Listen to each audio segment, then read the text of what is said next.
So friends చూడండి, పన్నీర్ కూరగా అయితే masala ready అయిపోయింది. ఇప్పుడు కానీ ఇందులో ముంచి తింటే ఆ కిక్కే వేరబ్బా. చూడండి సూపర్ ఉంటాయి. మరి ఇందులో ముంచుకొని తింటే ఆ కిక్కే వేరబ్బా. మీరందరూ చూసి వెళ్ళిపోతున్నారు కానీ ఒక్క లైక్ చేయండి ప్లీజ్ ఫ్రెండ్స్. లైక్ చేయండి. మన వీడియోని ఎవరన్నా చూస్తున్నారు కానీ లైక్ చేయడం మాత్రం మర్చిపోతున్నారు. చూడండి ప్లీజ్ లైక్ చేయండి, సబ్స్క్రైబ్ చేసుకోండి, కామెంట్లో మాత్రం పెట్టకుండా మర్చిపోకండి. మీరు కానీ ఇలాంటివి చేస్తే కామెంట్లో పెట్టండి. సో ఫ్రెండ్స్ చూడండి, మసాలా అయితే ఏగిపోయింది. ఇప్పుడైతే మనం పన్నీర్ వేసి మిక్సింగ్ చేసేస్తున్నాం. మరి చూడండి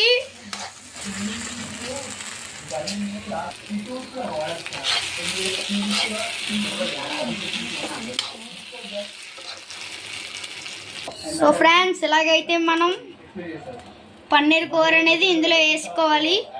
బాగా ఉడికేంత వరకు మిక్సింగ్ చేయాలి.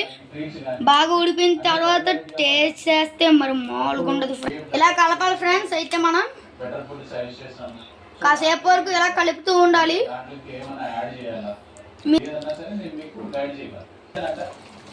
చూడండి ఫ్రెండ్స్ ఇప్పుడైతే మనకి కూర అయితే అయిపోయింది.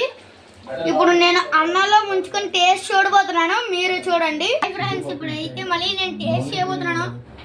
దాంతో వాళ్ళ టైం పాస్ అయిపోతుంది. వాళ్ళని మనం ఫస్ట్ చాలా మంది వేట్ అయితే చాలా సూపర్ గా ఉంది ఫ్రెండ్స్. మీరు కూడా ట్రై చేయండి. ఇంట్లో ఖాళీగా ఉంటే మన వీడియోని చూస్తున్నారు కానీ ఎవరు సబ్స్క్రైబ్ చేయట్లేదు, చేయండి.